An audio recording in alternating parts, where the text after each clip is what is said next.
ஒரு முறை கூட அந்த வசனத்தை வாசிப்போம். அப்பொழுது சிறு பிள்ளைகள் மேல் அவர் கைகளை வைத்து ஜெபம் பண்ணும்படிக்கு அவர்களை அவரிடத்தில் கொண்டு வந்தார்கள். சீசர்கள் அந்த குழந்தையை கொண்டு வந்தவங்க என்ன செய்தார்கள்? அதட்டினார்கள்.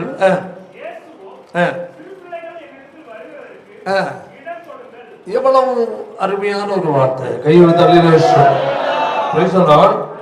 புரிந்து கொள்ள வேண்டும். அல்லேலூயா. பெரியவர்களை மட்டுமல்ல, சிறு பிள்ளைகளை மிகவும் கர்த்தர் அதிகமாக நேசிக்கிறார்.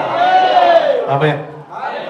அப்போ குழந்தைகளை கொண்டு வந்து இயேசுவிடத்தில் பிளஸிங் பண்ணுவதை ஜெபம் பண்ணுவதற்காக இயேசுவிடத்தில் கொண்டு வராங்க ஜனங்கள். அல்லேலூயா. இயேசுவின் கை என் பிள்ளை மேல் படணும், அவருடைய வாழ்க்கை நல்லா இருக்கணும், எதிர்காலம் நல்லா இருக்க வேண்டும் என்று சொல்லி அல்லேலூயா ஆர்வத்தோடு கொண்டு வரதை யார் பார்க்கிறா? சீசர்கள். யாரு? அடுத்தவர்கள் அல்ல. அல்லேலூயா. சீசர் பார்த்துட்டு என்ன அவர்கள் என்ன செய்தாங்க? அதட்டினாங்க. என்ன சும்மா வேற ஆட்கள் அந்த குழந்தைகளை கொண்டு வர கூட்டு சொல்லிட்டு குழந்தைகள் எல்லாம் கொண்டு வந்தவங்கள துரத்தி விட்டாங்க. இயேசு அதை கவனிக்கிறார். ஆமென். பாருங்க, கர்த்தர் எவ்வளவு முக்கியத்துவம் கொடுக்கிறார் என்பது அவருடைய ரகசியம். அடுத்தது, இயேசுவோ சிறு பிள்ளைகள் என்னிடத்தில் வருகிறதற்கு இடம் கொடுங்கள், தடை பண்ணாதிருங்கள். ஆமென். அல்லேலூயா. சிறு பிள்ளைகள் என்னிடத்தில் வருவதற்கு என்ன செய்ய? இடம் கொடுங்கள், அவளை தடை பண்ணாதிருங்கள். அப்போ உங்களை எல்லாம் யார் அதிகமா நேசிக்கிறார்? சத்தமா சொல்லுங்க. இயேசு. அப்ப நீங்க சின்ன பருவத்தில் பொய் பித்தலாட்டம் பண்ணா நேசிப்பாரா? நேசிப்பாரா? அம்மா அப்பா கீழ்ப்படியில நேசிப்பாரா? இல்ல. அல்லேலூயா. பாத்தீங்களா? அப்ப உங்கள் மேல் ஆண்டவர் இயேசு நல்ல கவனம் உள்ளவராக இருக்கிறார். ஏன் உங்களுடைய வாழ்க்கை ஆண்டவரிடத்தில் நீங்கள் நெருக்கமாய் வாழ வேண்டும் என்று கர்த்தர் விரும்புகிறார். அல்லேலூயா. அழகா சொல்லுகிறார், இயேசுவோ சிறு பிள்ளைகளின் இடத்தில் வருவதற்கு இடம் கொடுங்கள், அவர்கள் என்ன செய்வார்கள்? தடை பண்ணாதிருங்கள், பரலோக ராஜ்யம் அப்படிப்பட்டவர்களுடையது என்று சொல்லி. ஆமென். அல்லேலூயா. சிறு பிள்ளைகளை போன்றவர்கள். அதனுடைய 18வது அதிகாரத்தில் வருவோம். அதே புஸ்தகத்துல 18ல 1 ஒரு சில வசனம் வாசிப்போம்.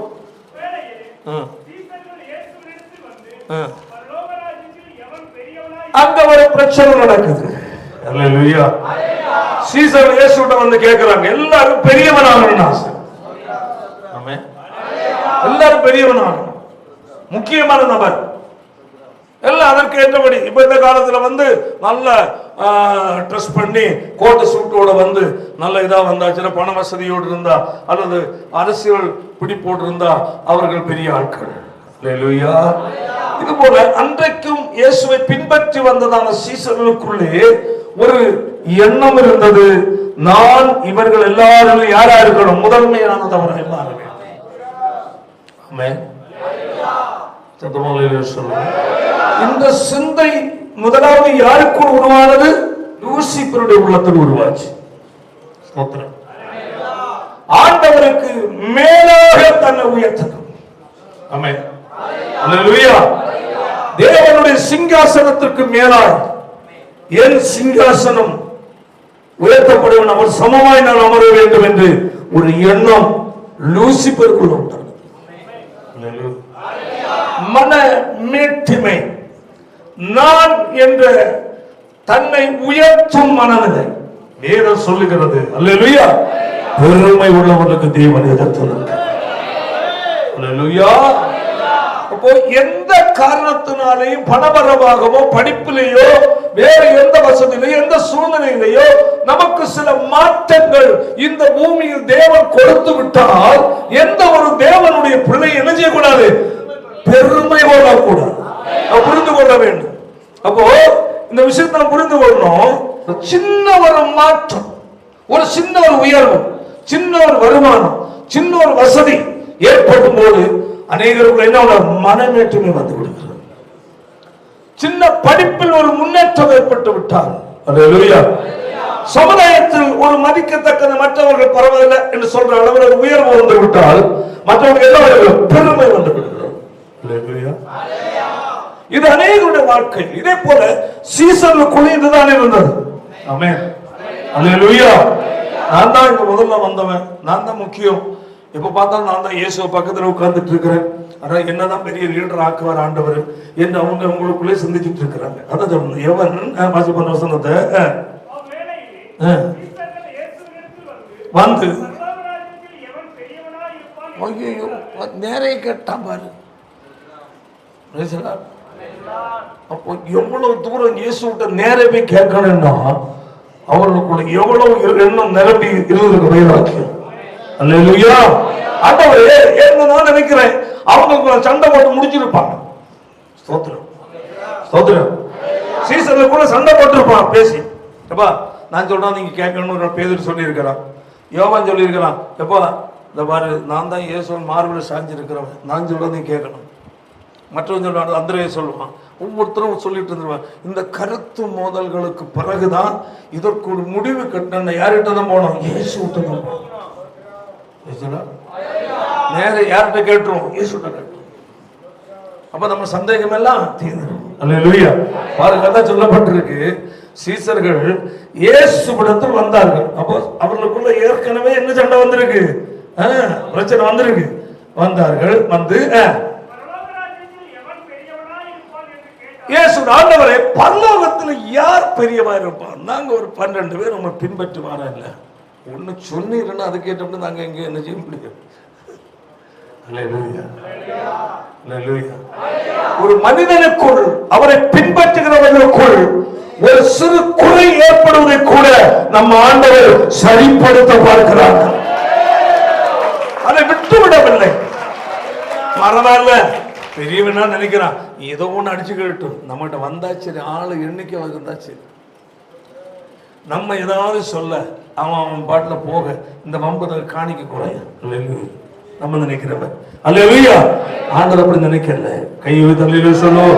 முதலாவது அழைக்கும் போதே ஆண்டவர் சொன்னார், ஒருவன் என்னை பின்பற்றி வர விரும்பினார் ஆமென் தன்னை தான் வெறுத்து தன் சிலுவையை எடுத்துக்கொண்டு அனுதினம் என்னை பின்பற்றுகிறவன் ஆண்டவர் சொன்னார். இயேசு ஒரு மனிதனை அழைக்கும் போது அவன் சில ஒழுங்குமுறையோடு அழைப்பார்கள். எப்படியோ என்று சொல்ல மாட்டான். வேதத்தின் அடிப்படையில் சில ஒழுங்குகளை வைத்திருக்கிறார். ஒழுங்குமுறை ஆண்டவரை பின்பற்ற சில வரமுறைகள் இருக்கிறது. ஆமென். சில ஒழுங்குகள் இருக்கிறது. சில காரியங்களை வைத்து கொண்டு இருக்கிறது. சில காரியங்களை விட்டு கொண்டு இருக்கிறது. அப்படி விட்டு வந்தவன் தான் இங்க வந்து திரும்பவும் கேட்கிறான். ரட்சிக்கப்பட்ட ஞானசாரம் எடுத்தாலும் அல்லேலூயா எல்லாருக்குள்ளே இப்படிப்பட்ட சில எண்ணங்கள் என்ன ஆயிட்டு இருக்கும், ஓடிக்கொண்டே இருக்கும். இல்லை என்று சொல்ல முடியாது. அல்லேலூயா. அந்த எண்ணங்களை கரெக்ட் பண்ணுகிற இடம் தான் தேவனுடைய சபை.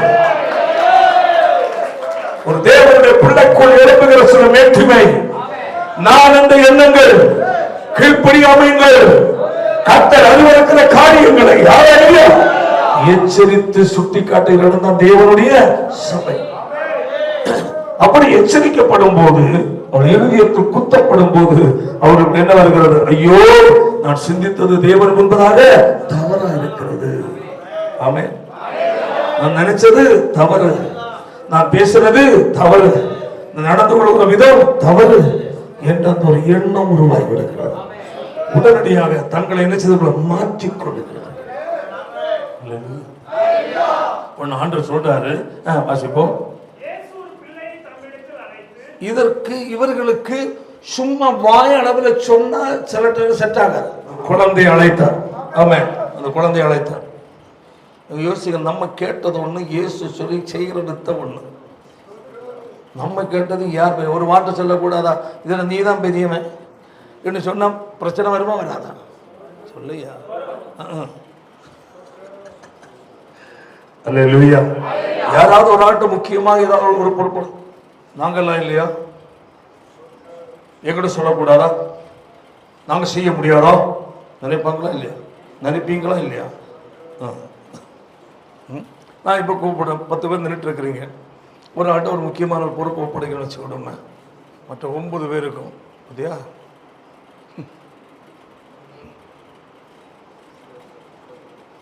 யாருக்கிட்ட என்ன பொறுப்பு போகணும் அப்பனுக்கு நல்லா தெரியும்.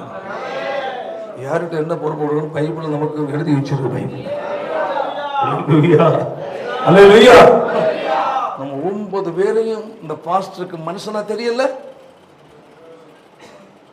ஒரு தான் உண்டா?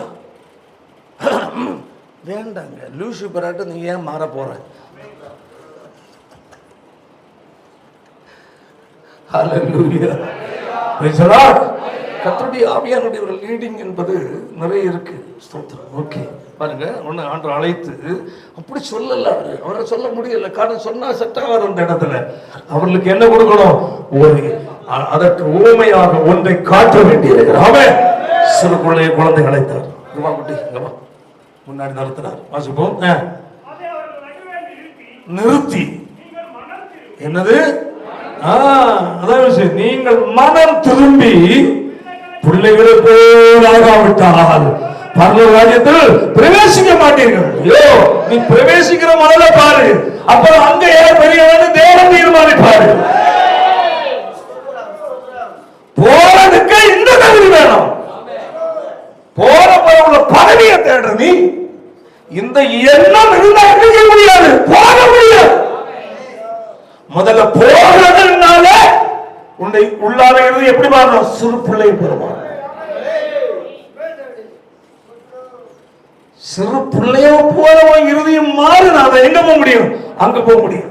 அப்ப சிறு பிள்ளைய போல இறுதியும் மாறுச்சுன்னா உண்மையாகவே நான் பெரிய ஆள் ஒரு எண்ணம் வருமா? இந்த பூமியிலேயே ஒரு தேவனுடைய பிள்ளைகளுடைய இருதயம் மனம் என்ன செய்யணும்? புதிதாக்கப்பட வேண்டும். உன் மனம் புதிதாக்கப்படாமல் இருக்கிறது வரையிலே இயேசுவின் வருகையில் உனக்கு பங்கில்லை என்பதை மறந்துவிடக் கூடாது. அல்லேலூயா. அவரை பின்பற்றுகிறவர்களை முதலாவது அவர் கரெக்ட் பண்ணினார். ஆமென். நீ மனம் திரும்பி, எப்படி? நீங்கள் மனம் திரும்பி பிள்ளைகளை போகணும். ஆகாவிட்டால் பரலோக ராஜ்யத்தில் பிரவேசிக்க மாட்டீர்கள் என்று மெய்யாகவே உங்களுக்கு சொல்ல. புரிஞ்சா இல்லையா? 1ஆம் வசனத்தில் கேட்டது என்ன? ஆண்டவரே, பரலோகத்தில் யார் பெரிய?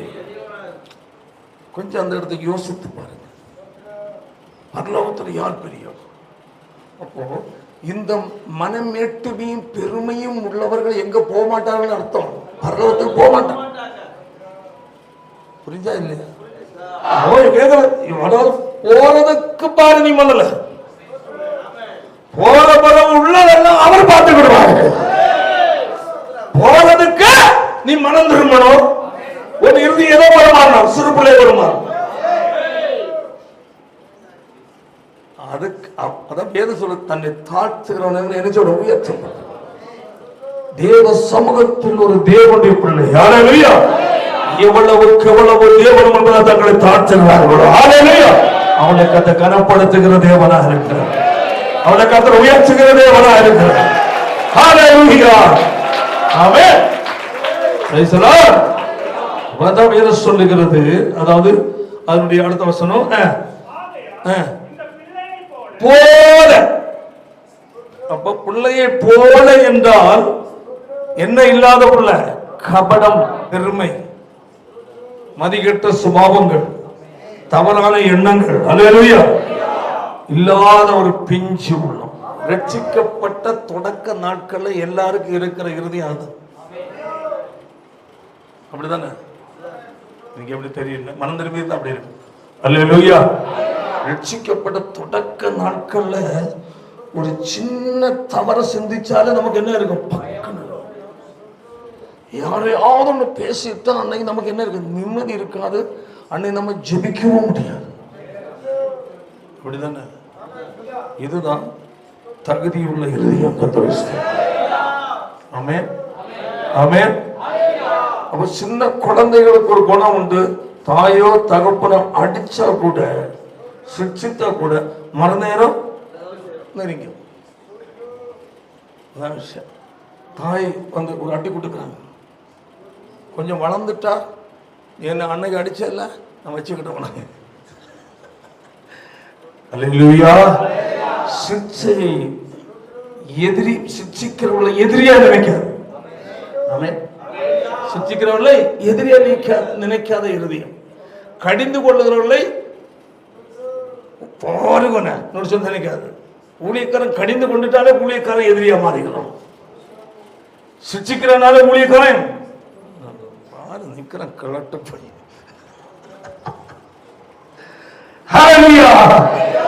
மனம் புதிதாக்கப்பட்டால் அந்த நிலையில உண்டாகுவது இருதயத்தில் இந்த கோபம் தங்காது. அதாக்கும் அன்பா இருக்கணும், ஒற்றுமையா இருக்கணும், பகை இல்லாமல் இருக்கணும், கசப்பு இல்லாமல் இருக்கணும் உங்களுக்கு போதிக்கிறது. அல்லேலூயா. கபடம் இல்லாத ஒரு இறுதியை கர்த்தர் எதிர்பார்க்கிறார். சுத்த இருதயத்தை கர்த்தர் எதிர்பார்க்கிறார். இருதயத்தை சுத்தமுள்ள பாக்கியவான்கள் அவர்கள் தேவனுடைய பிள்ளைகளா இருக்கிறார். அல்லேலூயா. அவர் தேவனை தரிசிக்கிறவர்களா இருக்கிறார். பார்த்தோம், சிறு பிள்ளைகளை அவர் ஆசீர்வதித்து ஜெபிப்பதற்காக கொண்டு வந்தார். இதே போல இயேசுவையும் சிறு குழந்தையா இருக்கும் போது தேவாலயத்தை கொண்டு போனார். ஆமென். அப்போ குழந்தை பிரதிஷ்டை என்பது வேதத்தின்படி மிக முக்கியம். லூக்காவுல பார்த்தா இயேசுவை, அல்லேலூயா, தாயின் தகப்பனுமாய் இயேசுவை ஆலயத்தை கொண்டு போனார். அங்க ஒரு நபர் அங்க எதிர்பார்த்து கொண்டிருக்கிறார். அவர் பேர் என்னது? சிமியோன். பாருங்க, அதுல ஒரு வார்த்தை எனக்கு டச் ஆச்சு. 2வது அதிகாரத்துல 22-25 வாசிக்க பார்க்கலாம். மனுஷன் எருசலேமில் இருந்தான்.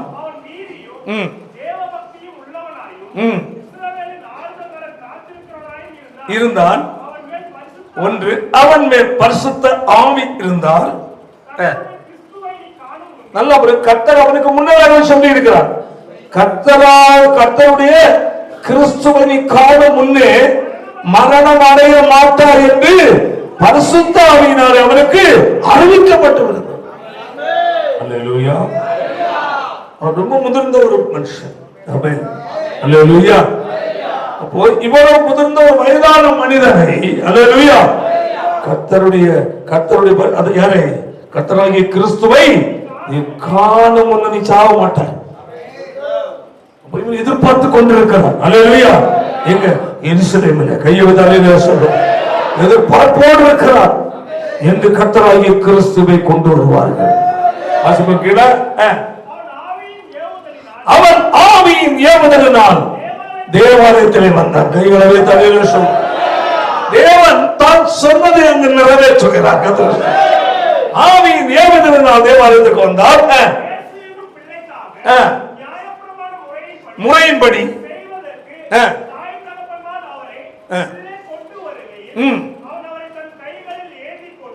கைகளில் இயேசுவாகி குழந்தையாய் இருக்கும் போது கைகளில் ஏந்தி கொண்டு தேவனை ஸ்தோத்தரித்து, ஆண்டவரே உமது வார்த்தையின்படி அடியேனை இப்பொழுது சமாதானத்துடனே போக விடுகிறீர், புற சாதிகளுக்கு பிரகாசிக்கிற ஒளியாகவும் இஸ்ரவேலுக்கு மகிமையாகவும் தேவனின் சகல ஜனங்களுக்கு முன்பாக ஆயத்தம் பண்ணின உம்முடைய இரட்சணியத்தை என் கண்கள் கண்டது என்ற கைகளை தட்டினது.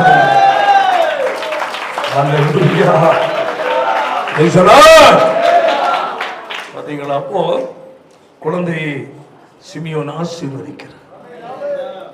அப்போ ஒரு வேதம் சொல்லுகிறது, அவர் ஒருவனை அல்லவா படைத்தார், ஆவி அவரிடத்தில் பரிபூர்ணமாக இருந்தது, பின்ன ஏன் ஒருவனை படைத்தார்? பரிசுத்தமுள்ள சந்ததியை பெற்றெடுப்பதற்காக. அந்த நீங்கள் பெற்றெடுக்கிற குழந்தைகள் எப்படிப்பட்டதை பெற்றெடுக்கிறோம்? பரிசுத்தம் உள்ள குழந்தை, தெய்வ பக்தி உள்ளவர்களாய் பெற்று கர்த்தருக்கு பயப்படுகிறவர்களாய், அல்லேலூயா, கர்த்தரின் வசனத்தின்படி வாழ தங்களை ஒப்புக் கொடுக்கிறவர்களாய் இருந்தால், அல்லேலூயா, உங்கள் சந்ததியும் பரிசுத்த சந்ததியா இருக்கும். அந்த பரிசுத்த சந்ததியை பரிசுத்த சந்ததியாகவே வளர்க்கணும். ஆமென். இதாக்கும் முக்கியம். பெறுவது முக்கியம் அல்ல, வளர்ப்பது முக்கியம். அதுக்காக பிரதிஷ்டை பண்ணி பெற்றோர் கையில ஒப்படைக்கணும். கர்த்தர் கற்பத்தின் கனி கர்த்தர் சுதந்திரம் கொடுத்தாரு உண்மை. ஆனா இது எப்படி வளர்க்கணும்? பரிசுத்த சந்ததியா. அப்ப குழந்தைய பரிசுத்த சந்ததியை வளர்க்கணும்னா பெற்றோர் எவ்வளவு முயற்சி எடுக்கணும். தங்கள் வார்த்தையில் கவனமா இருக்க வேண்டும், தங்கள் நடக்கையில் கவனமா இருக்க வேண்டும், தங்கள் அணுகுமுறை கவனமா இருக்க வேண்டும், சமுதாயத்தில் கவனமாய் வாழ வேண்டும், சபைக்குள் சாட்சியாக வாழ வேண்டும், அன்றாட வாழ்க்கை நல்லா ஜெபிக்கிறவர்களா இருக்க வேண்டும், வேதம் வாசிக்கிறவர்களா இருக்க வேண்டும், பிறரை குறித்து குறை பேசுவதா இருக்கக்கூடாது. உன் பிள்ளைகள் பரிசுத்த சந்ததியாய் வாழ்ந்து வளர வேண்டும் என்றால் தாயே தகப்பனே நீ செய்ய வேண்டிய கடமை மிக பெரிது. உன் மனம் போல வாழ முடியாது. வேறு சொல்லுகிற கர்த்தருக்கு பயந்து அவன் வழிகள் நடக்கிறது எவனோ அவன் பாக்கியவான். உன் கைகளில் பிரயாசத்தை நீ சாப்பிடுவாய், உனக்கு பாக்கியம் நன்மையும் உண்டாயிருக்கும். உன் மனைவி உன் வீட்டில் சத்தமா சொல்லு, அது வெறும் திராட்சை செடியா கொடியா? சத்தமா சொல்லு, செடியா கொடி? செடி உள்ள கைது போகும், கொடி உள்ள கைது போகும். செடியின் தன்மை வேறு, கொடியின் தன்மை வேறு. கையோடு திராட்சை கொடியை போட்டிருப்பார். உன் பிள்ளைகள் உன் பந்தி சுற்றிலும் பாத்தீங்களா? அப்போ உன் பிள்ளைகள் உன் பந்தி சுற்றிலும் ஒலிவ மர கண்டுகளை போல் வளர வேண்டும் என்றால் ஹல்லேலூயா, தாய் திராட்சை கொடியை போல் மாற வேண்டும். கையை தட்டி ஹல்லேலூயா. ஆமென். தாய் திராட்சை கொடியை போல் மாற வேண்டும். தகப்பன் கர்த்தருக்கு பயந்து அவர் பணிகள் நடக்கிறவனா இருக்கு. பொறுப்பு இருக்கா இல்லையா? சொல்லு. தகப்பன் எப்படியோ வாழ்ந்துட்டு பிள்ளைகள் தெய்வ பக்தியை வாழணும் நினைக்கிறது பெரிதான ஒரு மடத்தனம்.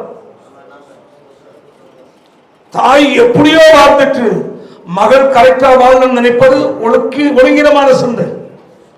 முதலாவது ஒழுக்கத்தை உன் வாழ்க்கையில் பிள்ளைகள் பார்க்க வேண்டும். பரிசுத்தத்தை உன் வாழ்க்கையில் மகள் பார்க்க வேண்டும். பிள்ளை ஒழுக்கமான வார்த்தை பேச வேண்டும் என்றால் உன் வாயின் வார்த்தையில் அது வெளிப்பட வேண்டும்.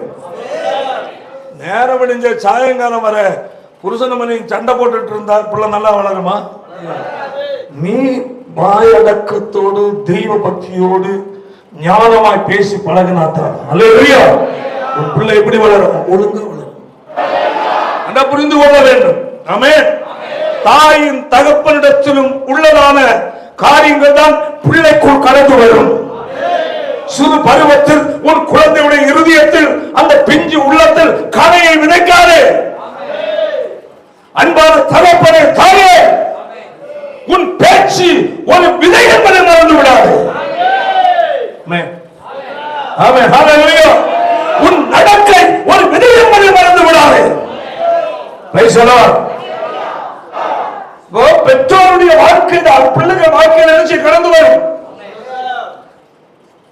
தாய் 6 அடி பாஞ்சேன்னு உன் பிள்ளை 12 அடி பாய். பெண் பிள்ளைகளை வைத்திருக்கிற தாய்மார் தகப்பன்மார் கவனமாய்.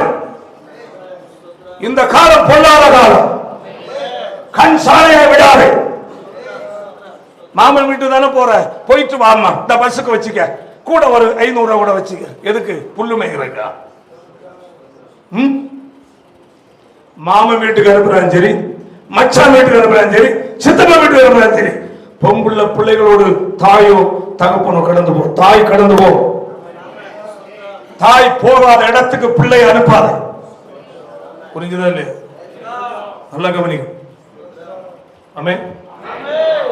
பொம்புள்ள பிள்ளைகளை அனுப்புறது ஆடு மாடு மாதிரி வளர்க்க கூடாது, பன்னிக்குட்டி மாதிரி வளர்க்க கூடாது. தெருவில் நிறைய பன்னிகளை பார்க்கணும்.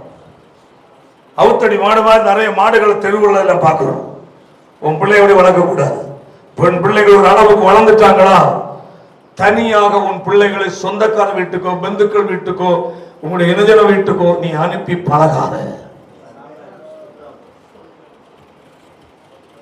தாய் போகாத இடத்திற்கு வளர்ந்த பிள்ளைகள் போகக்கூடாது.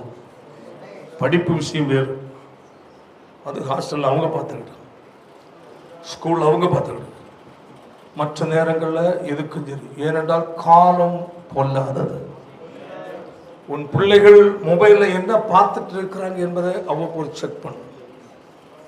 இல்லை என்றால் உன் பிள்ளை நரகத்தில் முக்கியமான இடத்தில் சென்று சேரும். எல்லாத்திலும் தெளிவாயிருங்கள் தம்பிமார், எச்சரிக்கைப்பா. என் பிள்ளைகளை போல என் பேர பிள்ளைகள் தான் நீங்க. ஆமே ஆமே, என் பிள்ளைகள் நீங்க. உங்க மேல் நான் அளவு கடந்த அன்பு வச்சிருக்கிறது. தாய் தகப்பனை நீங்க என்ன செய்யாங்க, வேதனைப்படுத்தாதிருங்க. அம்மா அப்பாவை கீழ்ப்படியுங்க. எந்த காரியம் பெற்றோருடைய ஆலோசனைப்படி செய்யுங்க. உனக்கு திறமை இருக்கலாம், வருமானம் இருக்கலாம், உனக்கு பலம் இருக்கலாம். பலம் இருக்கிறது இருக்கட்டும், ஆனா உன்னை பெற்றெடுத்து தாய் தகப்பனை கனம் பண்ண கற்றுக்கொள்.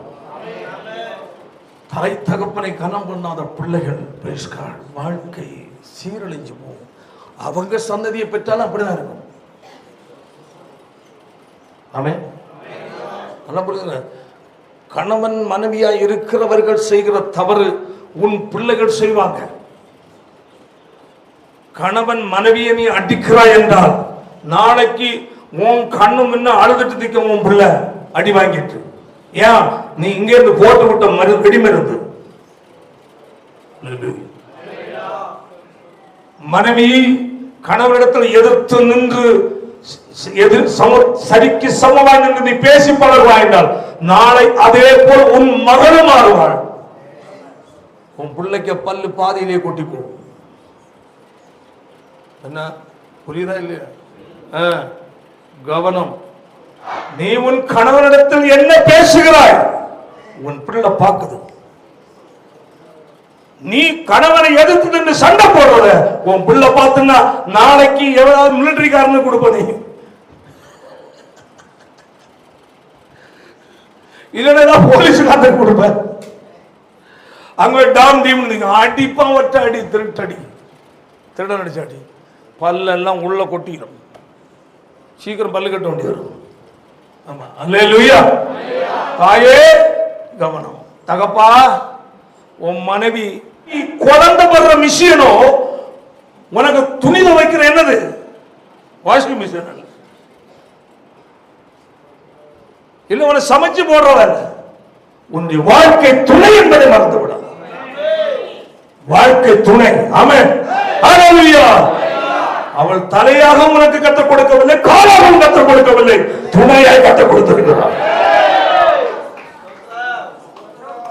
அப்ப காலில் கிடந்தா மிதிக்கலாம், காலில் இருந்து எலும்பு எடுத்திருந்தா, தலையிருந்து எடுத்திருந்தா புருஷன் மேலே இருக்காரலாம்.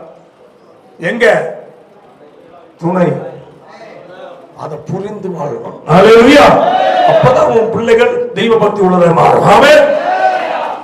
தேவனுடைய பிள்ளைகள் இந்த காரியங்கள் ரொம்ப கவனமா இருக்க வேண்டும். சில குழந்தைகளை கொண்டு வந்தது நோக்கம் பிள்ளைகள் நல்லா இருக்க வேண்டும். ஆமென். இயேசுவை அந்த ஆலயத்துக்கு கொண்டு போனதே நமக்கு முன்மாதிரி. மோசையை வளர்க்க மோசையை தாயிடத்து கொடுத்தார். இந்த பிள்ளை எனக்கு வளர்த்தது, நான் உனக்கு என்ன கொடுப்பேன்? சம்பளம். தேவன் உங்களுக்கு பிரதிபலன் ஒரு நாள் கொடுப்பார். ஒருபோதும் கணவன் மனைவியை வஞ்சிக்காத, மனைவி கணவனை வஞ்சிக்காத. கணவன் ஒருபோதும் ஓட்ட சந்து வழியை வேற எட்டி பார்க்காத, மனைவி ஓட்ட சந்து வழியை வேற பக்கம் எட்டி பார்க்காத. எந்த பார்வையும் நேர இருக்கட்டும். ஆமென். ஒளிச்சொலிச்சு பார்க்கிற வேலை வச்சுக்கிட்டாத. ஆமென். திருட்டு மொழிகளை விட்டுவிடு. ஆமென். உனக்கு தேவன் கொடுத்த மனைவியோடு சந்தோஷமாயிரு. ஆமென். உனக்கு தேவன் கொடுத்த கணவனோடு சந்தோஷமாயிரு. ஆமென். அந்த நிலையில் நீங்க ஏனென்றால் நல்லா புரிந்து கொள்ளணும். ஆதாமுக்கு எத்தனை மனைவியை கொடுத்தாரு? இல்ல ரெண்டு பக்கத்து விழாவில் இருந்து எடுத்தாரா?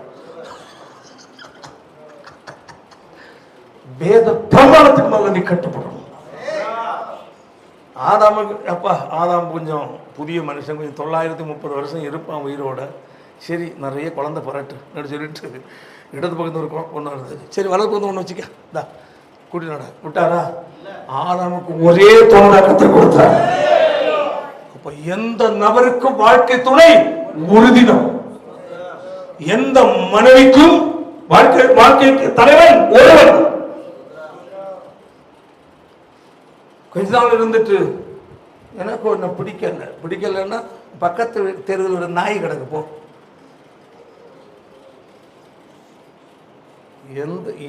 எந்த இயேசு உண்டு ரொம்ப கவனமா இருக்கு.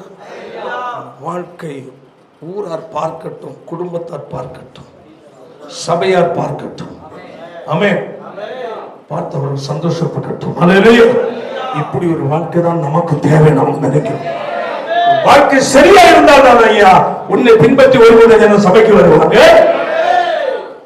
உன் வாழ்க்கை சரியில்லை என்றால் உன்னை பின்பற்றி யாரும் வரமாட்டாங்களா? ஏன்னா இவனை விட நானே பரவாயில்ல, இவன் போற இடத்துக்கா நம்ம எது போகணும்? இப்போ உங்கள் குடும்ப வாழ்க்கை, தனிப்பட்ட வாழ்க்கை, உங்க பிள்ளைகளை வளர்க்கிற விதத்தை பார்க்கிற மற்ற ஜனங்கள் இவர்கள் இப்படி இருக்கிறதுக்கு காரணமே ஆண்டவராய் இயேசுவை ஆராதிக்கிற இடத்துக்கு போவதனால தான். அவங்க ஒன்ன பார்த்து அவங்க முன்னாடி வரணும், அதுதான் சாட்சி. நீ இது இல்லாம வாங்க சர்ச்சைக்கு போலன்னா எதுக்கு ஒன்ன மாதிரி மாறுங்க இல்லைங்கம்மா. தேவனுடைய பிள்ளைகள் இந்த விஷயத்துல கவனமா இருக்கணும். அல்லேலூயா. ஆனால் இந்த நாட்களில் நம்ம ஒரு பிரதிஷ்டப்பட கேட்டது, பிரதிஷ்டை குழந்தை பெற்றெடுத்த தாய் தவன் கவனிச்சிங்களா? சரி, அப்படி 2 பேர் முன்னாடி வாங்க. எல்லடங்கா ஸ்தோத்திரம் தேவா என்றென்று நான் எல்லடங்கா ஸ்தோத்திரம் என்றென்று நான் பாடுவேன்.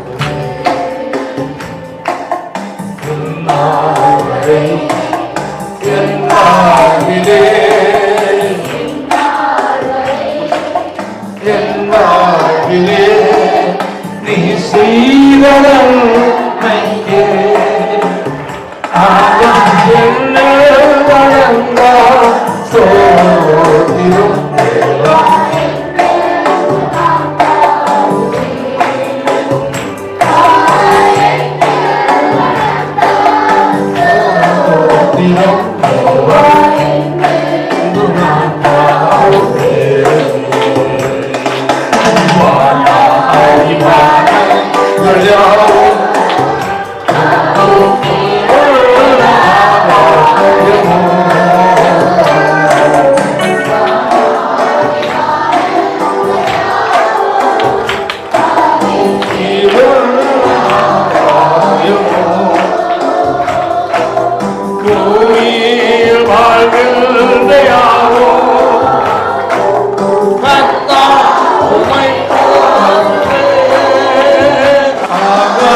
தாசுக்கும் ஸ்வீட்டிக்கும் 2வது குழந்தையை கற்றுக் கொடுத்திருக்கிறார். முதல்ல ஒரு குழந்தையை கற்றுக் கொடுத்தார், அவனும் இங்கு நன்றாக இருக்கிறார். 2வது ஒரு ஆண் குழந்தையை கற்றுக் கொடுத்திருக்கிறார். ஸ்தோத்திரம். நான் உங்களிடத்தில் கேட்கிற 2 பேரும் கவனிங்க. ஆலோசனையை கேட்டீங்க இல்லையா? கேட்ட வசனம் சத்தியம். கணவன் மனைவி குடும்பத்தில் எப்படி வாழ வேண்டும், சமுதாயத்தில் எப்படி வாழ வேண்டும், சபையில் எப்படி வாழ வேண்டும், பிள்ளைகள் முன்னாடி எப்படி வாழ வேண்டும், பேச்சு, நடக்கை, செயல், கீழ்ப்படிதல், நேசிப்புதல், அன்பு கூறுதல், இவைகளில் சரியாக இருப்போம். கேட்ட சத்தின்படி இருப்போம்னு நீங்கள் வாக்கு கொடுக்குறீங்களா? சரி. அடுத்தபடியாக தேவன் உங்களுக்கு கொடுத்த குழந்தையை பைபிள் சொல்லுது பக்தி உள்ள சந்ததி. அப்போ தெய்வ பக்திக்குள் வளரணும்னா தகப்பனும் பக்தி இருக்கணும், தாய்க்கும் பக்தி இருக்கணும். அப்போது திராட்சை செடி அல்ல, என்னது? கொடி. கொடி என்றால் எப்படி நிமிர்ந்து போகுமோ? அப்போது சில காரியங்கள் குறைவுகள் ஏற்படும் போதும் கணவனுடைய ஆலோசனை கேட்டு சீறு எரிஞ்சு நிற்காம, இப்படி தானே? ரெண்டாவதுபடி குணம் இருக்கா?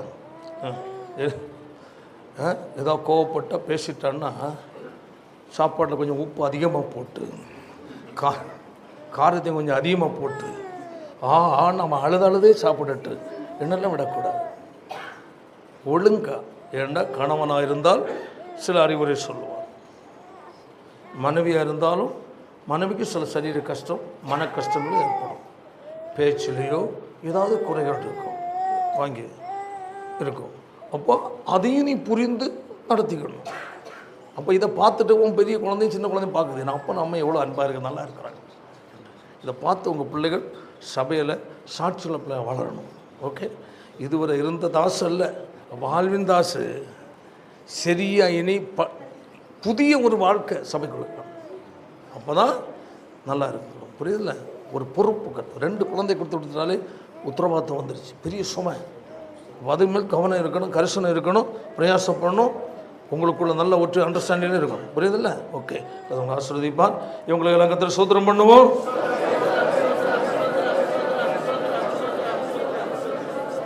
அருமையான இந்த குழந்தைக்கு அவர்கள் பெற்றோர் ஒரு ஆல்வின் என்றுதான பெயரை குறிப்பிட்டிருக்கிறார்கள்.